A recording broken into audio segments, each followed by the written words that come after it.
Hi, I'm Dr. Girija Warrior. I'm a consultant radiologist and a fetal medicine specialist at Institute of Fetal Medicine, Kolkata.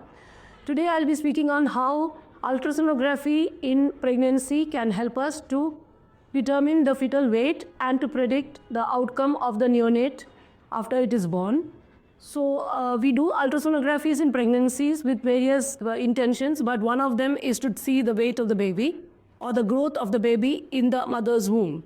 So when a baby is born at 37 completed weeks of gestation, the baby is called a term baby, and any term baby weighing less than 2.5 kg is called a low birth weight baby by definition. But there are babies who are born before term, and these babies also we must know whether the weight is appropriate for their age. So every pregnancy is divided into weeks, and for every week we have a certain range of appropriate weight which has been provided to our software. So when we scan the baby, we measure the baby's several portions of the baby, like we measure the head circumference, we measure the skull diameter, abdominal circumference, the length of the long bones, etc., which is fed into the software, and the software generates for us the most approximate weight of the baby in the womb.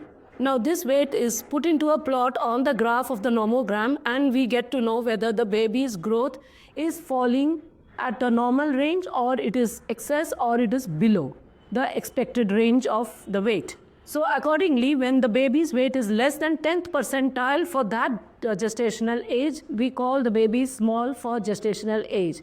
These babies may be symmetrically small or asymmetrically small. Those babies who are symmetrically small usually have less head circumference, less length and weight altogether, and they usually have a poorer outcome. Those babies who are asymmetrically small usually have normal head circumference. Their brain is spared because they develop more or less later on towards the later half of the pregnancy, and such late onset SGAs who are asymmetrically small usually fare well in the long run.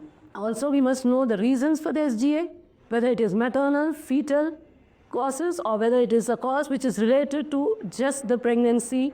During the pregnancy, certain factors like nutritional or metabolic factors which have developed. Now, maternal factors may be uncontrolled hypertension, uncontrolled diabetes, chronic renal or liver diseases, etc. in the mother. Fetal causes may be fetal infections, structural abnormalities, genetic causes, etc. And above all, we must also see whether this growth restriction is constitutional, because there is a small percentage of cases where constitutionally everybody in the family is of a small build, and that could also be the reason for the baby being small.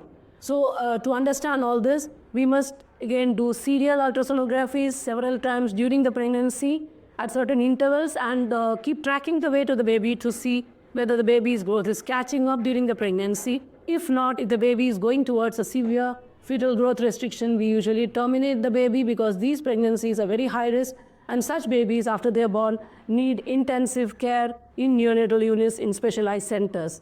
So thanking you for your patient hearing. Until we meet again with more interesting and important topics on fetal medicine, see you.